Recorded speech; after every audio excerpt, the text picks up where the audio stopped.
Hi all, இன்னைக்கு பார்த்தோம் அப்படின்னா 3259 ஆப்டிடியூட் கொஸ்டினோட எக்ஸ்பிளனேஷன் இது. ஸோ இந்த கொஸ்டின்ல பார்த்தீங்க அப்படின்னா ஒரு ப்ராபபிலிட்டி ரிலேட்டடான கொஸ்டின் கொடுத்துருக்காங்க. இந்த கொஸ்டினுக்கு உங்களுக்கு ஆன்சர் தெரிஞ்சுன்னா கமெண்ட் பண்ணுங்க.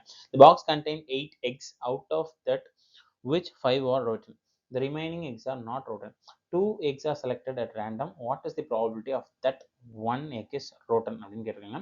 ஒரு ஃபேண்டாஸ்டிக்கான கொஸ்டின், நிறைய இன்டர்வியூல கேட்குற கொஸ்டின். ஸோ இதுக்கான ஆன்சர்னு தெரிஞ்சு அப்படின்னா கமெண்ட் பண்ணுங்க. ஸோ ஆன்சர் தெரியலையா, வாங்க போகலாம். So 65 divided by 153. சரி, எப்படிங்க வந்துச்சு அப்படின்னு கேட்டிங்கன்னா, வாங்க எப்படி வந்துச்சுன்றதை நம்ம பார்க்கலாம். எஸ். ஸோ ஃபர்ஸ்ட் எடுத்தோன்னு பார்த்தீங்கன்னா இருக்கிற டேட்டாஸ் எடுத்துப்போம். நம்பர் ஆஃப் எக்ஸ் எடுத்துக்கலாம் 18. நெக்ஸ்ட் பார்த்தீங்க அப்படின்னா வந்துச்சு நம்பர் ஆஃப் ரோட்டன் எக்ஸ் பார்த்தீங்க அப்படின்னா 5. அதுக்கப்புறம் பார்த்தீங்க ஸோ நான் ரோட்டன் எக்ஸ் பார்த்தீங்க அப்படின்னா 18 - 5 13. சரி, நெக்ஸ்ட் என்ன இருக்குது அப்படின்றத பார்க்கலாம். ஸோ நெக்ஸ்ட் வந்து ஃபார்முலா. ஸோ நமக்கு என்ன கேட்டிருக்காங்க அப்படின்னா 2 எக் எடுக்கணும், 1 ரோட்டனாக இருக்கணும், நான் ரோட்டனாக இருக்கணும். ஸோ அப்போ என்ன சொல்கிறாங்கன்னா 5 எக்கில் 1 எக் ரோட்டனாக இருக்கணும். அதுக்கு என்ன காம்பினேஷன்? அது மாதிரி 13 எக் நல்ல ரோட்டன் இல்லாத எக் இருக்குது, நான் ரோட்டன் எக், அதில் 1 எடுக்கணும். ஸோ எவ்வளோ காம்பினேஷனோட டிவைட் பண்ணோம் அப்படின்னா டோட்டலாக எவ்வளோ காம்பினேஷன் இருக்கலாம் அப்படின்னா 18 எக்கில் 2 எக் எடுக்கணும். ஸோ இந்த காம்பினேஷன். ஸோ இதுக்கு வந்து NCR அப்படின்னு ஒரு ஃபார்முலா இருக்கும். ஸோ அது எப்படி பண்ணுறதுன்னு பார்க்கலாம். ஸோ NCR ஃபார்முலா என்ன அப்படின்னா n factorial divide by r factorial into n minus r factorial. So இது நம்ம 8th படிச்சிருப்போம். ஸோ அந்த ஃபார்முலா வச்சு தான் நம்ம சால்வ் பண்ண போகிறோம். ஸோ என்ன மீனிங் அப்படின்னா, ஸோ நான் 2 முட்டை எடுக்கணும், அந்த 2 முட்டையில் ஒரு முட்டை அவுச்ச முட்டையாக இருக்கணும், கூ முட்டையாக இருக்கணும். ஸோ இதுதான் இந்த ப்ரோக்ராமு. ஸோ வாங்க நெக்ஸ்ட் பார்க்கலாம். S.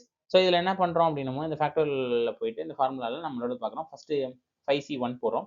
5 factorial divide by 1 factorial divide by 5 minus 1 factorial. 5 minus 1 4 factorial வந்துடும். 5 ஃபேக்டோரியல்ன்றது 5 இன்ட்டு 4 ஃபேக்டோரியல் போடலாம். 4 ஃபேக்டோரியல் அடிச்சிட்டோம் அப்படின்னா 5 divide by 1 5. Okay.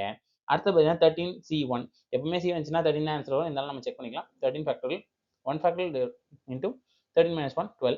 So 12 factorial அடிச்சுக்கோம். 13 ரிமைண்டர் இருக்கும். 13 போட்டாச்சு. சூப்பர். நெக்ஸ்ட் பார்த்தீங்கன்னா 18 factorial 18C2. So 18 factorial divide by 2 factorial into 18 minus 2 factorial. So 18 minus 2 16.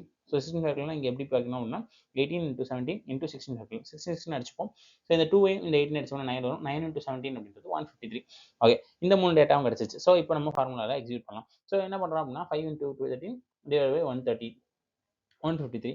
So answer பார்த்தீங்க அப்படின்னா 65 divide by 153. So இது கிளியராக இருக்கும்னு நினைக்கிறேன். ஸோ இது உங்களுக்கு பிடிச்சிருந்துச்சுன்னா லைக் பண்ணுங்க. இது மாதிரி நிறைய கொஸ்டின்ஸ் வேணும்னா கமெண்ட்ல சொல்லுங்க. அண்ட் இது உங்க ஃப்ரெண்ட்ஸுக்கும் ஷேர் பண்ணுங்க. கண்டிப்பாக இன்டர்வியூக்கு ஹெல்ப்பாக இருக்கும். இது வரைக்கும் சப்ஸ்கிரைப் பண்ணலாம், சப்ஸ்கிரைப் பண்ணிக்கோங்க. தேங்க்யூ.